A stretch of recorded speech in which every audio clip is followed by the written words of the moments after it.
नमस्कार साथीहरु, स्वागत छ तपाईलाई टेक्निकल नेपाल GS युट्युब च्यानलमा। आज मैले भिडियो लिएर आएको छु ब्लगरको लागि एकदमै विशेष भिडियो रहेको छ। किनभने यदि कोही पनि ब्लगर हुनुहुन्छ या ब्लगर बन्न चाहनुहुन्छ भने उहाँहरुको लागि एकदमै इम्पोर्टेन्ट के हुन्छ भन्दाखेरि भोइस हुन्छ।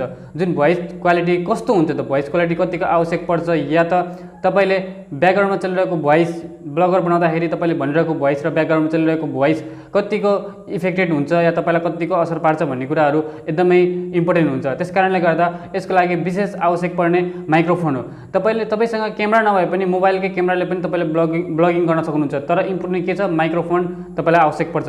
विदाउट माइक्रोफोन तपाईले ब्लगिङ गर्न एकदमै धेरै गाह्रो हुन्छ र तपाईले के भन्न खोज्नु भएको त्यो भिडियोमा क्लियरिटी हुँदैन। त्यसकारणले गर्दा मैले आज माइक्रोफोनको अनबक्सिङ गर्ने छु, एकदमै राम्रो र अलि सस्तो माइक्रोफोन, र साथै त्यसको रिभ्यू पनि म गर्ने छु। तपाईलाई कस्तो लाग्छ पक्कै पनि कमेन्ट गर्नु होला। यदि कोही ब्लगर बन्न चाहनुहुन्छ भने, कोही ब्लगर हुनुहुन्छ, तपाईलाई कतिको यो भिडियो युजफुल हुन्छ पक्कै पनि कमेन्ट गर्नु होला। टेक्निकल नेपाल GS युट्युब च्यानललाई सब्स्क्राइब गरिदिनु होला, सँगसँगै आएको बेल आइकनलाई क्लिक गरिदिनु होला। सर्वप्रथम तपाईले टेक्निकल नेपाल GS सम्बन्धी भिडियो पाउन सक्नुहुनेछ। साथीहरु, माइक्रोफोनको नाम रहेको छ बोया MM1 वाला। बोया MM1 माइक्रोफोनको नाम रहेको छ, यहाँ तपाईले देख्न सक्नुहुन्छ नाम पनि। त्यसैगरी यसलाई मैले युज गरिसकेको छु। किन भन्दाखेरि यसलाई मैले दुईटा ब्लग बनाइसकेको छु, यसबाट दुईटा भिडियो रेकर्डिङ गरेर मैले अलरेडी अपलोड गरिसकेको छु। त्यो भिडियो मैले तल डिस्क्रिप्सनमा लिंक दिनेछु, तपाईं गएर हेर्न सक्नुहुनेछ कि त्यो त्यस भिडियोको साउन्ड क्वालिटी कस्तो छ र त्यो भिडियो कस्तो छ भने तपाईले पक्कै पनि कमेन्ट बक्समा कमेन्ट गर्न सक्नुहुनेछ। by-mm1 वाला माइक रहेको छ र तपाईले जसरी स्क्रिनमा देखिरहनु भएको छ यो सेम रह्यो। यसलाई हामीले अब अनबक्सिङ गर्नेछौँ।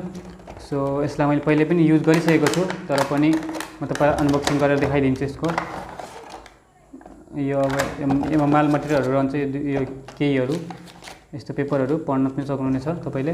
माइक्रोफोन रहेको छ, यो देख्न सक्नुहुन्छ तपाईले। यसमा माइक्रोफोन चाहिँ एकदमै ठुलै दिएको छ, देख्न सक्नुहुन्छ। यसो माइक्रोफोन रहेको छ यो, र यो पनि यो चाहिँ भोइस कन्सिलेसनको लागि राखेको हुन्छ। यसले चाहिँ अलिकति भोइस नोइज गर्छ। सो एउटा बक्स दिन्छ, एउटा क्यारी ब्याग दिन्छ सानो। त्यसैगरी यो एउटा वायर दिएको छ, जुन यो चाहिँ तपाईले क्यामेरामा युज गर्न सक्नुहुन्छ। यो चाहिँ यो क्यामेरामा पनि युज गर्न सक्नुहुन्छ, तपाईले मोबाइलमा पनि युज गर्न सक्नुहुन्छ। यसलाई तपाईले यो माइक्रोफोनलाई यसलाई र यो मोबाइलमा दिएको छ। यहाँ तपाईले साइडमा देख्न सक्नुहुन्छ यो माइक्रोफोन भनेको छ। यो चाहिँ माइक्रोफोन म यसरी यो लगाउने र यो चाहिँ फोनमा लगाउने। यहाँ फोनको चिन्ह पनि दिएको छ र प्लस यो पछाडि नाम पनि लेखेको छ स्मार्टफोन भनेर यसरी। र यसलाई अडाउनको लागि यो दिएको छ। तपाईले यसमा लगाएर यहाँनेरि क्यामेराको उसमा स्ट्यान्डमा अडाउन सक्नुहुन्छ, लगाउन क्लिकमा यसलाई अडाउन सक्नुहुन्छ। र या त तपाईले आफ्नो मोबाइलको स्टिकमा या त स्ट्यान्डमा तपाईले यसलाई अडाउन सक्नुहुन्छ।